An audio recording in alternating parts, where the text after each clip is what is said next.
হযরত মুহাম্মদ সাল্লাল্লাহু আলাইহি ওয়াসাল্লাম এর পিতা ছিলেন আব্দুল্লাহ ইবনে আব্দুল মুত্তালিব এবং মাতা ছিলেন আমিনা বিনতে ওয়াহাব। তার পিতা আব্দুল্লাহর ইন্তেকাল হয় তার জন্মের প্রায় ৬ মাস আগে, তাই তিনি একজন এতিম হিসেবে জন্মগ্রহণ করেন। তার দাদা আব্দুল মুত্তালিব ছিলেন মক্কার কুরাইশ গোত্রের নেতা এবং কাবা শরীফের তত্ত্বাবধায়ক। তিনি ছিলেন একজন অত্যন্ত সম্মানিত এবং প্রভাবশালী ব্যক্তি। হযরত মুহাম্মদ সাল্লাল্লাহু আলাইহি ওয়াসাল্লামের জন্মের মাত্র ৫০-৫৫ দিন আগে একটি ঐতিহাসিক ঘটনা ঘটে, যা ইতিহাসে আমুল ফিল বা হাতির বছর নামে পরিচিত। ইয়েমেনের শাসক আব্রাহা পবিত্র কাবাঘর ধ্বংস করার জন্য এক বিশাল সেনাবাহিনী নিয়ে মক্কায় আক্রমণ করেন। তার উদ্দেশ্য ছিল কাবাঘর ধ্বংস করে ইয়েমেনে তার নির্মিত গির্জাকে আরবের প্রধান উপাসনালয় হিসেবে প্রতিষ্ঠিত করা। আব্রাহার সেনাবাহিনীর প্রধান হাতিটি ছিল মাহমুদ, যা ছিল তার বাহিনীর প্রধান শক্তি। এই বিশাল বাহিনী যখন মক্কার দিকে অগ্রসর হচ্ছিল, তখন মক্কার মানুষ তাদের প্রতিরোধের কোনো সাহস পায়নি। তারা নিজেদের বাড়িঘর ছেড়ে পাহাড়ের গুহায় আশ্রয় নেয়। আব্দুল মুত্তালিব তখন আব্রাহার শিবিরে গিয়ে তার কিছু উট ফেরত চান, যা আব্রাহার সৈন্যরা আটক করেছিল। আব্রাহা অবাক হয়ে জিজ্ঞেস করেন, আমি তোমার উপাসনালয় ধ্বংস করতে এসেছি, আর তুমি শুধু তোমার উটের জন্য এসেছ?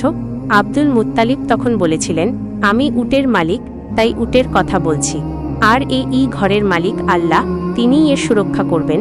এরপর আব্রাহা তার হস্তিবাহিনীকে কাবার দিকে অগ্রসর হওয়ার নির্দেশ দেন, কিন্তু আল্লাহর ইচ্ছায় মাহমুদ হাতিটি কাবার দিকে এক পাও এগোতে অস্বীকার করে।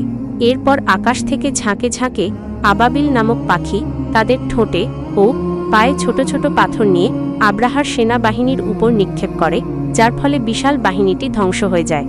এই অলৌকিক ঘটনাটি শুধু মক্কাবাসীদেরই নয়, বরং সমগ্র আরবের মানুষের মনে গভীর ছাপ ফেলেছিল এবং এরপরই হযরত মুহাম্মদ সাল্লাল্লাহু আলাইহি ওয়াসাল্লামের জন্ম হয়।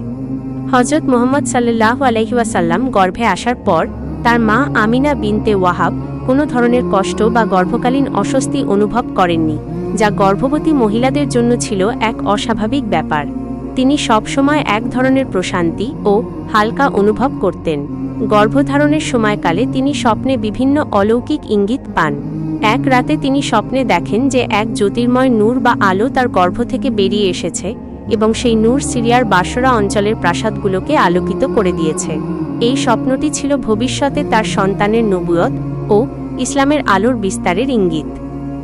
এক বর্ণনা অনুযায়ী আমিনা বিনতে ওয়াহাবকে স্বপ্নে বলা হয়েছিল তিনি মানবজাতির শ্রেষ্ঠতম সন্তানের জন্ম দেবেন এবং তার নাম রাখতে হবে মুহাম্মদ।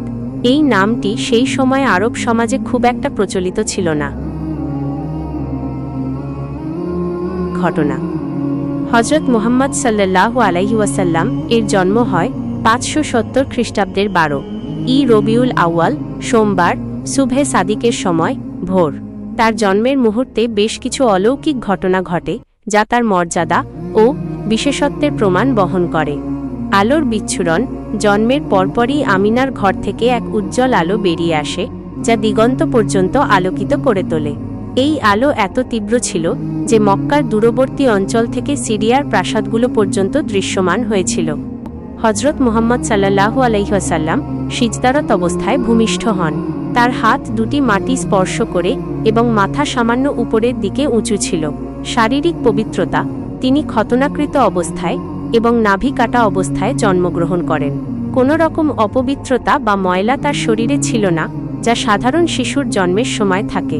বিভিন্ন কুসংস্কারের পতন: তার জন্মের সময় পারস্যের অগ্নিপূজকদের হাজার বছরের পুরনো প্রজ্বলিত আগুন নিভে যায়। পারস্যের সম্রাট নুশিওয়ানের প্রাসাদের ১৪টি চূড়া ভেঙে পড়ে। সাওয়ার হ্রদের পানি শুকিয়ে যায়। এই ঘটনাগুলো তৎকালীন কুসংস্কার ও মিথ্যা ধর্মের পতনের ইঙ্গিত ছিল। ৪.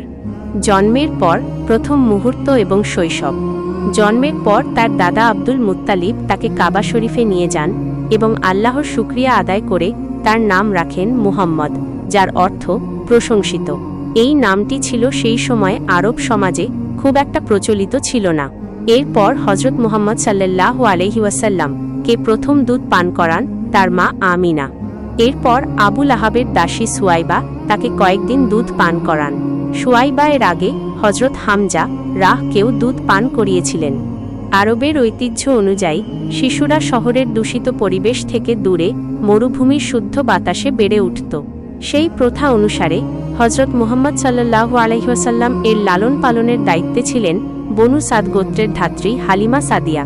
শিশু মুহাম্মদকে ঘরে আনার পর থেকেই হালিমা ও তার পরিবার অভাব থেকে মুক্তি পায় এবং তাদের জীবনে অবারিত বরকত আসতে শুরু করে।